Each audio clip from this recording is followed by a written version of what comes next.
কেমনের মানুষ ওইটা আমি 1996 সনে টেলিভিশন মার্কা নিয়ে আওয়ামী লীগ ছেড়ে আমি আওয়ামী লীগের কি ছিলাম সবাই জানে, যে যত কথাই বলুক আমি আওয়ামী লীগের ওপেনিং ব্যাটসম্যান ছিলাম, যদিও আমাকে কোনো পদ পদবি শেখ হাসিনা দেয় নাই কোনোদিন। আমি ওপেনিং ব্যাটসম্যান ছিলাম।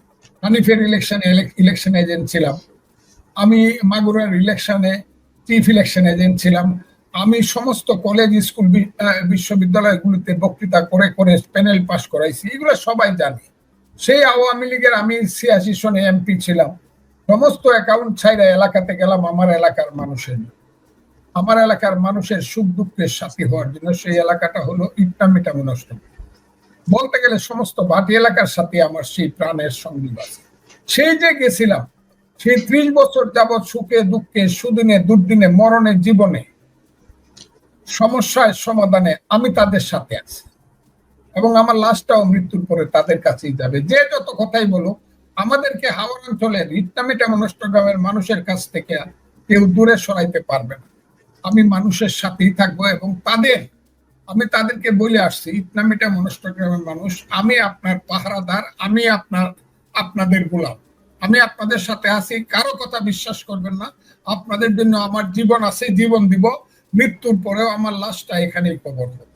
এই মানুষ হাজারে হাজারে আসে, এটা কোনো না একটা টাকা দেওয়া হয় নাই, মানুষ নিজের খরচে আসে। আমার পকেট থেকে একটা টাকাও খরচ হয় না, কাউকে টাকা দেওয়া হয় না। এই যে শত শত নৌকা আছে, হাজার হাজার মানুষ আছে, 3 মাইল লম্বা মিছিল হয়। এই যে আমি ওতে গেলে অষ্টগ্রামে গেছি, আমার দিনের নবী হযরত মুহাম্মদ সাল্লাল্লাহু আলাইহি সাল্লামের জন্মদিনে 12ই রবিউল আউয়াল 7 কিলোমিটার লম্বা মিছিল হয়েছে, 150 গেট হয়েছে, 500 গরু জবাই হয়েছে, 500 ইউনিয়নে এমন গেছে, এক ওয়ার্ডে 3টা গরু জবাই হয়েছে, 4টা গরু জবাই হয়েছে, এইরকম অবস্থা। তো এই অবস্থায় দাঁড়ায়া মানুষের মধ্যে আমার যে প্রীতি, আমার যে ভালোবাসা, এবং মানুষের প্রতি আমার যে দরদ এবং শ্রদ্ধা বুদ্ধের জীবনে যাবে না মৃত্যু পর্যন্ত। কারণ ইটনা অষ্টগ্রাম মিটামনের মানুষকে আমি সালাম জানায় বলি, যারা যত কথাই বলুক, এই জামাত, রাজাকার, আলবদর এবং স্বাধীনতা বিরোধী শক্তি, এবং আমার বিরুদ্ধে এখন কিছু দাঁড়াইছে, কি করবো, আপনাকে 200 ভোট পাইবো না, কিন্তু 2 কোটি টাকা খরচ করতেছে এই চোরারা, কালা চোরারা। এরা কেউ চাকরি করতো, কেউ ওইটা করতো, লুটপাট করে টাকা করে খরচ করে ইউটিউব চালায়, বাজে কথা বলে। কিন্তু তা তো মানুষ আমার পক্ষে আছে এবং থাকবে, এই হলো কথাটা। কাজে আমি মানুষকে, আমার মিটামনের মানুষকে আমি বুকে ধারণ করি, অন্তরে ধারণ করি, এবং এই কারণে হাজার হাজার মানুষ আসে। আপনি একটা কঠিন সময় পার করেছিলেন। আপনার বাসার সামনে কতিপয় 4-5 জন তরুণী দাঁড়িয়ে আপনার বিরুদ্ধে স্লোগান দিচ্ছিল। পরবর্তীতে এর আগ থেকে আপনি এই অনুষ্ঠানেও বারবার বলেছিলেন যে কালো শক্তি, জামাত শিবির আপনার বিরুদ্ধে নানাভাবে অপপ্রচার করছে, আপনাকে বিএনপিতে প্রশ্নবিদ্ধ করার চেষ্টা করছে। আপনি ছিলেন বিএনপির মুক্তিযোদ্ধার দল, স্বাধীনতার ঘোষকের দল দাবি করা বিএনপির সবচেয়ে বড় অস্ত্র মুক্তিযোদ্ধা হিসেবে আপনি মুক্তিযুদ্ধের বয়ান বিএনপি থেকে সবচেয়ে বেশি প্রচার করছিলেন। সেই জায়গায় এই দাবি ওঠার পরে আপনার বিরুদ্ধে বিএনপি অ্যাকশনে গেল, আপনি জবাবও দিয়েছেন, যে অবস্থান আপনার ছিল সেইভাবেই আপনি জবাব দিয়েছেন। তারপরও বিএনপি কেন আপনাকে মানে রাজনৈতিকভাবে 3 মাসের জন্য কর্মকাণ্ড বা পদ পদবি স্থগিত করলো? এটা কেন হলো আপনার কাছে কি মনে হয় একজন রাজনীতিবিদ হিসেবে? আমি আগে একটা উত্তর দেই। 24শে আগস্ট আমার বাসার সামনে 7 থেকে 10টা ছেলে মেয়ে আসছে, এর মধ্যে কয়েকটা ধরা পড়ছে। এদের প্রতি আমার বড় স্নেহ আছে, এদের জন্য আমার দুঃখ। এরা তো এটা করে না, এদেরকে দিয়ে কেউ না কেউ করাইছে, এবং করাইছে জামাত। এই যে মব গুলা হয়, মবের মূল নেতা হইল জামাত। আমি আবারও বলছি, মবের মূল নেতা হইল জামাত। এবং জামাত কিভাবে, কি ধরনের ছেলে মেয়েদেরকে এইগুলা করায়, যারা এইসব স্লোগান দেয়, অথচ জামাত বলে তারা নাকি ইসলাম, তারা ইসলামের নামে রাজনীতি করে। এইসব ছেলে মেয়েদেরকে গাছের তালে কাওয়া স্লোগান যারা, এরা নাকি আবার ইসলাম। এরা তো সব হলো জামাত শিবিরের ছেলে পেলে। এরা কেন এত নষ্ট হবে? এদের প্রতি তো আমার মায়া আছে। কিন্তু জামাত শিবির এবং স্বাধীনতা বিরোধী শক্তি যারা এইসব ছেলে পেলেদেরকে হাজার হাজার কালো টাকা দিয়া কাজে লাগাইয়া ফজলুর রহমানের মতো বাড়ির সামনে বাজে স্লোগান দেওয়ায়, মত করায়, সেই জামাত শিবিরের প্রতি আমার জীবনের সবচেয়ে কঠিনতম ঘৃণা রয়ে গেল। তবে এই ছেলে মেয়েরা মানুষ হোক, এটা আমি দোয়া করি। এমনকি আমি এটাও দোয়া করি, এরা যদি তাদের ভুল বুঝতে পারে মানুষ হইতে চায়। আমি একজন সিনিয়র অ্যাডভোকেট, আমার ওয়াইফ অ্যাডভোকেট, আমার ছেলে ব্যারিস্টার। ওই কোর্টে আমার শত শত আমার জুনিয়র আছে, ওই জজ কোর্টে। আমি এদেরকে জেলখানা থেকে বের করব এবং তারা যাতে সুস্থ জীবনে ফিরে যেতে পারে আমি চেষ্টা করব, যদি তারা আমার সঙ্গে যোগাযোগ করে। আমি দোয়া করি এরা জামাত শিবির এই কালো শক্তির এই থেকে চক্রান্ত থেকে বেরিয়ে আসা ভালো মানুষ হোক। আমি জামাত শিবিরকে বলবো, মনে রাখেন কিন্তু আমার সঙ্গে কিন্তু আপনারা এই কাজগুলা করতেছেন। আপনারা শুধু হত্যা করতে চাইতেছেন তা না, আমার নামে অপবাদ দেওয়ার জন্য অনেকগুলা ইউটিউব খুলছেন। আগে গালি দিতেন, এখন মিথ্যা প্রচার করেন। এবং এটা আমার গ্রামে আমার ধারণা হলো আমার 24টা ইউনিয়নের প্রত্যেকটা ইউনিয়নের একটা করে ইউটিউব খুলছে আমাকে শেষ করে দেওয়ার জন্য। এবং জামাত শিবির এমন করতেছে, শত শত কোটি টাকা খরচ করতেছে আমার এলাকায়। এই যে ঈদ গেল, মানে ঈদুল আজহা, প্রত্যেক গ্রামে গ্রামে জামাতের নামে গরু দিছে এবং প্রয়োজনে তারা শত শত কোটি টাকা খরচ করবে। আমি যাতে প্রথমত আমি যাতে দল থেকে নমিনেশন না পাই, 2 নম্বর আমি যাতে পার্লামেন্টে না যেতে পারি। কারণ আমি যদি পার্লামেন্টে যাই তাহলে এদের 14 গোষ্ঠী উদ্ধার হয়ে যাবো। এদের যে কালো মুখটা আছে এটা আমি সারা দুনিয়ার সামনে উন্মোচিত করে দেব। কাজে জামাত শিবির শেষ চেষ্টা করবে হয় আমাকে মাইরে ফেলতে, এবং সর্বশেষ আমি যাতে পার্লামেন্টে যাইতে না পারি সেইটা আমার দলকে অনুরোধ করে হোক, যেবা হোক অথবা টাকা খরচ করে হোক সেটা চেষ্টা করবে। আমি আপনাকে খুব ক্লিয়ারলি বলি, ওই যে জামাতের ছেলে পেলেরা আছে এদের সঙ্গে আমার কোনো ধরনের শত্রুতা নাই।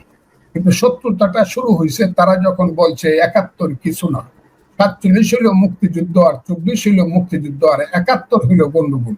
এটি আমার সবচেয়ে বড় যুদ্ধ এদের সাথে। আমি এটা বাংলাদেশে প্রতিষ্ঠিত করব আল্লাহর রহমতে। আল্লাহর রহমতে সমস্ত মুক্তিযুদ্ধের পক্ষের মানুষকে নিয়ে, যে 71 হইল বাংলাদেশ, 71 না হইলে বাংলাদেশ হতো না। 71 হইল বাংলাদেশের মা, আমার মা, আমাদের মা।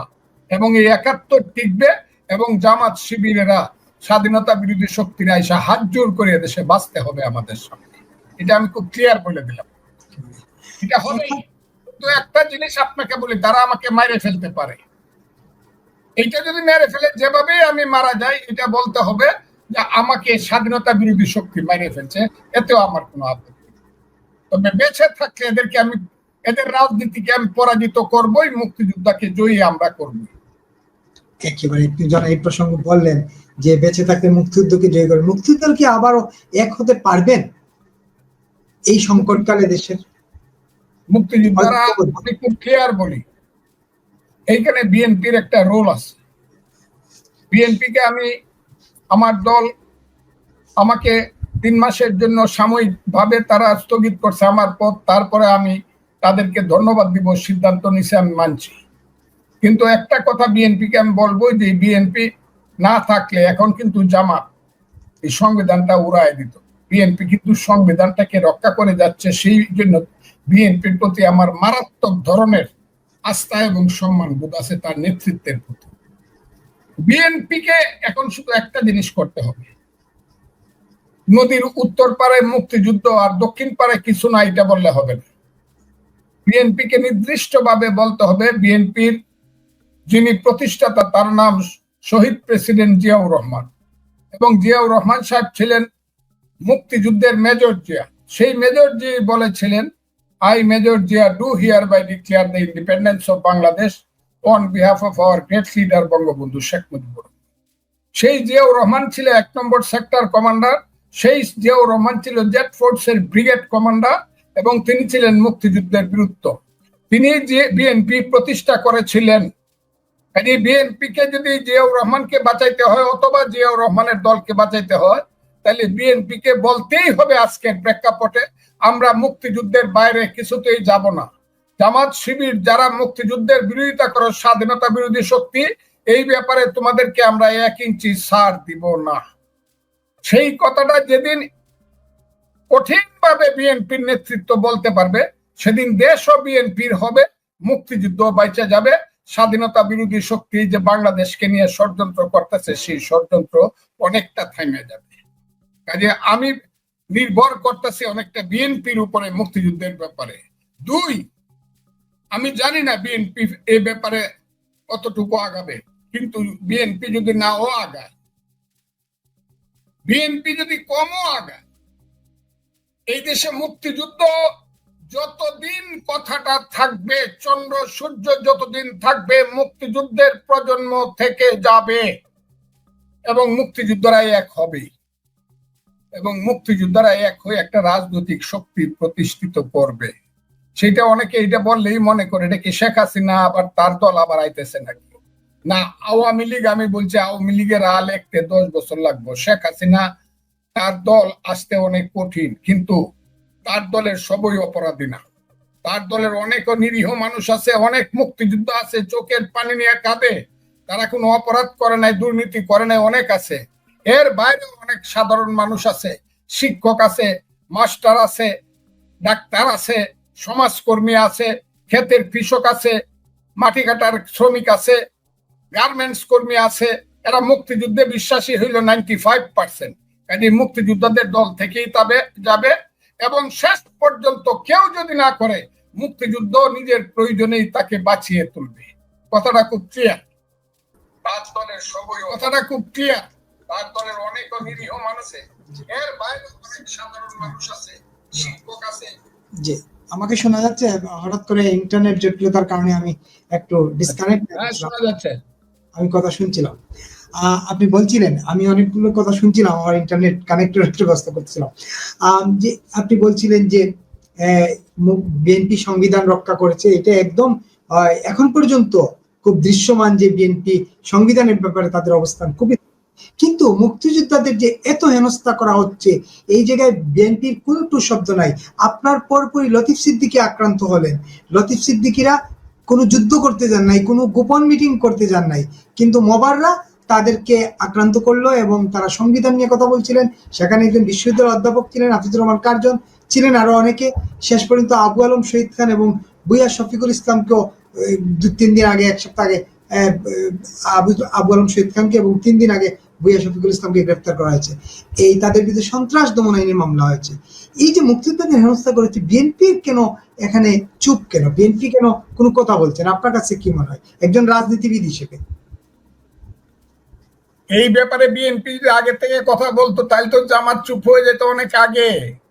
লতিফ সিদ্দিকীরা, মুক্তিযোদ্ধারা জেলে যাইতে হতো না। বিএনপি তো এই জায়গায় চুপ করে আছে, কেন আছে আমি এটা বলবো না, দোষগুণ কোনোই বলবো না।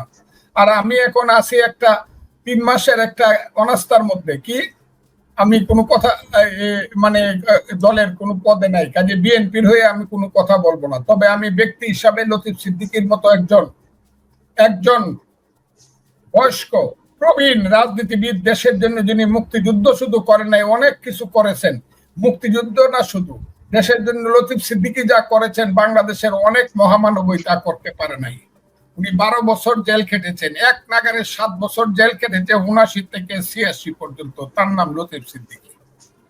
আমি আজকে খুব কথাটা বলে, লতিফ সিদ্দিকী কিন্তু 14 সনের পরে আর আওয়ামী লীগ করতে পারে না, থেকে বহিষ্কার করা হয়েছিল। কাজেই মুক্তিযোদ্ধা হিসেবে সে একটা আলোচনা সবাই যাইতেই পারে।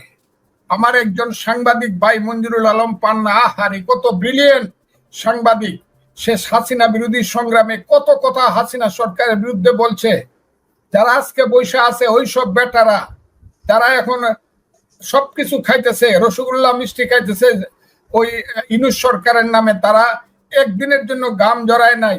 অথচ মঞ্জুরুল আলম পান্নারা কত সরকার মানে হাসিনা বিরোধী কথা বলছে। আমার সেই ভাই, মুক্তিযোদ্ধা ভাই আমার আনিস, এবং পরবর্তী সময় দেখলাম আবু আলম শহীদ খানের মতো একজন ব্রিলিয়েন্ট অফিসার, যে মহসিন হলের ভিপি ছিল, ছাত্র নেতাও ছিল, একজন মুক্তিযোদ্ধা, তাকে জেলখানায় নিয়ে যাওয়া হলো। এগুলা কার কাছে বলবো? চোরেরা বাইরে থাকবে, ভালো মানুষেরা জেলখানায় থাকবে। আরেকজন আছে ভূঁইয়া শফিকুল ইসলাম, তাকেও জেলখানায় নিয়ে যাওয়া হয়েছে।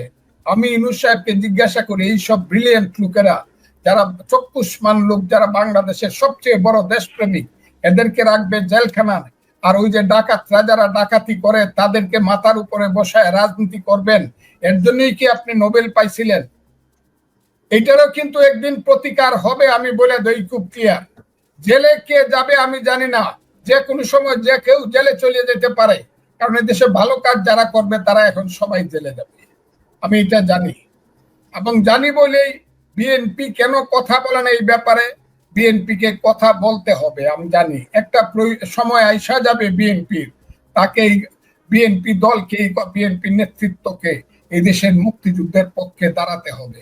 তা না হলে ওই যে আমি বারবার বলতাম, এখনো যদি বিএনপি বুঝে, বিএনপি আমাকে খুব খারাপ মানুষ মনে করতে পারে, এখনো যদি বিএনপি বুঝে, আমি 6 মাস যাবৎ বলতাছি বাংলাদেশের মূল প্রিন্সিপাল কন্ট্রাডিকশন, মূল যুদ্ধ যেটা, মূল সংঘর্ষ যেটা, মূল সংঘাত যেটা, এটা নির্বাচনী সংঘাত না। মূল সংঘাতটা হলে 71 থাকবে কি থাকবে না। রাজাকার আলবদর স্বাধীনতা বিরোধী শক্তি জামাতের নেতৃত্বে বলতেছে 71 ছিল না, 71 থাকলে 71 ভুল ছিল। আর বিএনপি যদি মনে করে 71 ভুল ছিল, সেটা তাহলে আমার দুর্ভাগ্য। আর যদি বিএনপি মনে করে না 71 সঠিক ছিল, বাংলাদেশ যে এখন নামটা হয়েছে, যে বাংলাদেশের রাষ্ট্রপতি ছিলেন শহীদ জিয়াউর রহমান, যে বাংলাদেশের 3 বারের প্রধানমন্ত্রী ছিলেন দেশ নেত্রী বেগম খালেদা জিয়া, যে বাংলাদেশ জাতীয়তাবাদী দলের ভারপ্রাপ্ত চেয়ারম্যান এখন তারেক রহমান, তারা যদি মনে করেন এটার নাম বাংলাদেশ, সেটা মুক্তিযুদ্ধ করিয়া হইছে, তাহলে তাদের কিন্তু ভাবতে হবে যে বাংলাদেশের পক্ষে দাঁড়াইতে হবে। এইটা খুব ক্লিয়ার। অনেকে মনে করে 24, যে কারণে আমাকে সাংঘাতিক ভাবে আমার উপরে অবিচার করা হয়েছে। হ্যাঁ, 24 সনের আগস্টের 5ই আগস্টের 2টা রূপ, আবারও আমি বলি 2টা রূপ। এর প্রধান রূপ হলো গণতান্ত্রিক রূপ, যে গণতান্ত্রিক রূপের নেতা ছিল তারেক রহমান, নেতৃত্বের দল ছিল বিএনপি। 15 বছর যাবৎ বিএনপি জমি চাষ করছে, জমিতে চারা রোপণ করছে, জমিতে তেল দিছে, বীজ দিছে, জমি পরিষ্কার করছে, ধান হলুদ করছে, আন্দোলন 15 বছর করছে। হাজার হাজার বিএনপির কর্মী জেলে গেছে, শত শত কর্মী বিএনপির হারিয়ে গেছে, লাখ লাখ কর্মী নামে মামলা হয়েছে। সেই বিএনপি ফিল্ড তৈরি করছে। এটা 5ই আগস্টের গণতান্ত্রিক রূপ। একদম 5ই আগস্ট পর্যন্ত বিএনপির কর্মীরা সবচেয়ে বেশি মারা গেছে। আমার জানা মতে একটা থানাতে, ঢাকার একটা থানাটার নাম বোধহয় সব মিললে যাত্রাবাড়ি এলাকা, যেটা ডেমরা এলাকা, সেই কয়েকটা থানা মিললে 100-র উপরে লোক কর্মী মারা গেছে শুধু বিএনপি। বিএনপি আন্দোলনটাকে গণতান্ত্রিক রূপে প্রতিষ্ঠিত করার জন্য আন্দোলন করছে, জীবন দিছে গণতন্ত্র আনার জন্য।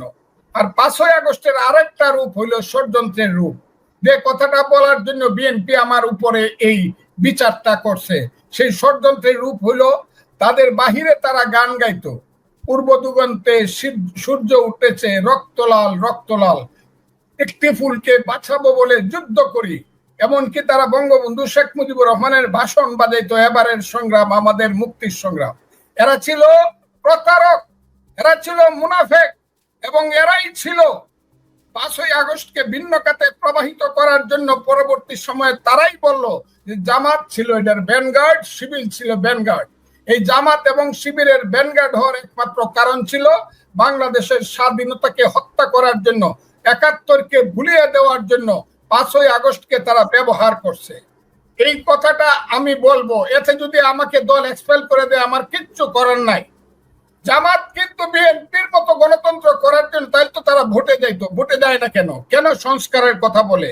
কেন তারা বলে বাংলাদেশ থাকবে না? কেন পাকিস্তানের মন্ত্রী, প্রধানমন্ত্রী, উপপ্রধানমন্ত্রী আইলে মনে করে আমাদের মামুর বাড়ি থেকে বড় মামা বড় চাচা আইছে? কেন তারা পাশ করলে পরে, ডাকসুতে পাশ করলে পাকিস্তানে কেন আনন্দ মিছিল হয়? পাকিস্তানের জামাত ইসলাম কেন গেট করে আনন্দ মিছিল করে, রসগোল্লা খায় বা তারা তাদের মতো করে খায়? এর কারণ হইল তারা পাকিস্তান চায়। ওই 2টা রূপ আমি বলছি। গণতান্ত্রিক রূপ 5ই আগস্ট, জুলাই আন্দোলনে হইল তারেক রহমান নেতা, বিএনপির নেতৃত্ব। আর ষড়যন্ত্রমূলক রূপ হইল ওই যে ছেলেরা, সমন্বয়করা, তারা অনেক সাহসী ছেলে, আমি নিশ্চয়ই বলবো, কিন্তু তাদের পিছনে ছিল জামাত।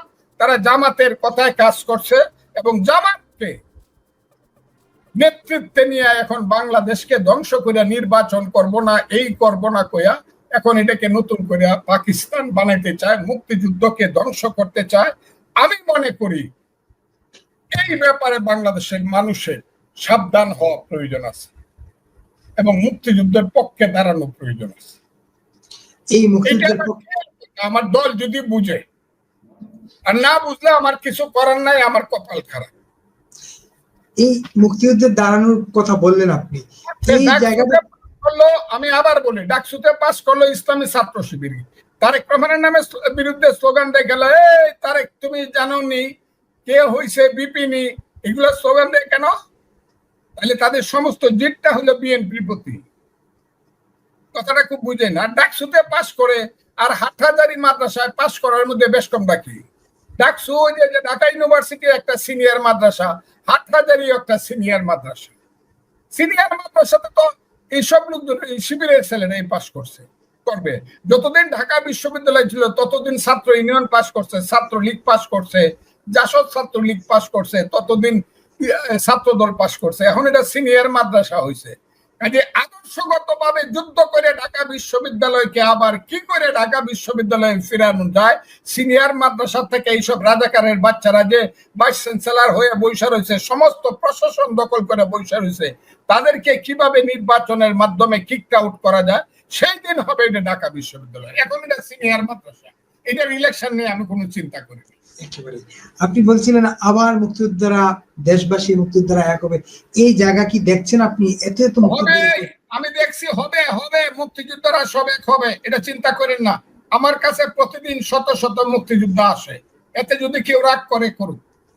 শত শত মুক্তিযোদ্ধা আছে। আমি ভাত খাইতে পারি না, গোসল করতে পারি না, উকালতি করি না, রুমে বসে 15 জন, বাইরে থাকে 100 মুক্তিযোদ্ধা, মুক্তিযুদ্ধের পক্ষের লোক প্রতিদিন আমার সাথে কথা বলে, আপনি আসেননি? আমি বলি না, আমি আসি না, এখনো বলতে পারবো না, দেখি আমার দল কি করে। আমার দল মুক্তিযুদ্ধের পক্ষে থাকলে তো আমি আমার দলের পক্ষে আছি এবং দলের সাথে আমি থাকতে চাই। দল যাতে জিয়াউর রহমানের দল হয়, এটা আমি চাই, মুক্তিযুদ্ধের দল। তার মানে জিয়াউর রহমানের দল কি জিয়াউর রহমানের জায়গা থেকে সরে গেছে? মানুষ মনে করে, মানুষ মনে করে। আপনার রাজনৈতিক অভিজ্ঞতা কি মনে করে? হ্যাঁ, আপনার রাজনৈতিক অভিজ্ঞতা বলে আমি এটা চিন্তা করি, 1 বছর পর্যন্ত জিয়াউর রহমানের মুক্তিযুদ্ধের ফেসটাকে স্মরণ করে আমি মুক্তিযুদ্ধের পক্ষে কথা বলি এবং মানুষ মনে করে এখনো মুক্তিযোদ্ধা বিএনপিতে আছে। শুরুতেই বলছিলাম আপনি মুক্তিযুদ্ধের ঝান্ডা বিএনপিতে তুলে ধরছেন এবং বিএনপির বড় অস্ত্র ছিলেন মুক্তিযুদ্ধের আপনি। তারপর বিএনপি আপনাকে 3 মাসের জন্য স্থগিত করলো। পরবর্তীতে কি হবে আমরা জানি না, এখনো সময় বলে দিবে।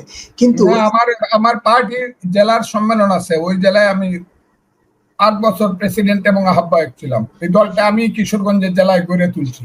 পরে আমার ফাউন্ডেশনের উপরে এখন যে নেতারা আছে তারা গড়ে তুলতেছে। আমি তাদেরকে ছোট করি না, তারা আমার ছোট ভাইয়ের মতো, কিন্তু তারাও তাদের প্রচেষ্টা দিয়ে গড়ে তুলতেছে। কিন্তু যখন কেউ ছিল না, ওই যে আমি সবসময় বলি, যখন তোমার কেউ ছিল না তখন ছিলাম আমি। যখন 8 সনে শেখ হাসিনা ক্ষমতায় গেল এবং তাদের অত্যাচারে কিশোরগঞ্জে কেউ যাইতে পারে নাই, জিল্লুর রহমান রাষ্ট্রপতি হইলো, আব্দুল হামিদ স্পিকার হইলো, দেখেন কিন্তু Syed Ashraf local government minister, একটা জেলায় 6টা সিট, 6টা এমপি সিট। এমপি সিটের একজন হইলো রাষ্ট্রপতি ভৈরব কুলিয়ারচর, আরেকজন হইলো স্পিকার ইটনামিটা মনষ্টগ্রাম, আরেকজন হইলো local government minister Syed Ashraful Islam Kishoreganj Hossainpur. এই জেলাটায় বিরোধী দলের পলিটিক্স করা কতটুকু কঠিন আপনার কি মনে হয়? হ্যাঁ, আর যেখানে হামিদ আমারে ফাইলেই মনে করে ওরে জেলখানায় ঢুকাই দিব, মনে হয় দেশ ছাড়া করবো। আমার ব্যক্তিগত ভাবে আমি শত্রুতা করি না, উনি আমার শত্রুতা করছে। সেই আব্দুল হামিদ, জিল্লুর রহমান এবং আশরাফের এলাকায় আমাকে প্রথম দেশ নেত্রী বেগম খালেদা জিয়া আমাকে কনভেনার করে পাঠাইলো কিশোরগঞ্জ জেলায়। এর 1 মাসের মধ্যে আওয়ামী লীগে ওই আব্দুল হামিদের ষড়যন্ত্রে বিএনপির একদল লোক ঢিল মাইরা পাথর দিয়ে আমার মাথার উপরে, এই চোখের উপরে এমন ঢিল দিল, একটা চোখ এখন পর্যন্ত আমার নষ্ট। এটা বিএনপির নেতারা জানে কিনা, কিশোরগঞ্জের অনেক নেতাই জানে। বহু চেষ্টা করছি, চিকিৎসা করছি, আমার ডাইন চোখটা ঠিক হয় নাই। আমার ডাইনের মারির একটা দাঁত পড়ে গেছে, 2টা দাঁত মরে গেছে। পড়াটা তো পড়ছে, নড়াটা আর ঠিক হয় না। সেই বিএনপি আমি করছি, নির্বাসনে গেছি, জেলে গেছি, সবাইকে নিয়ে দল করছি। এখন সেই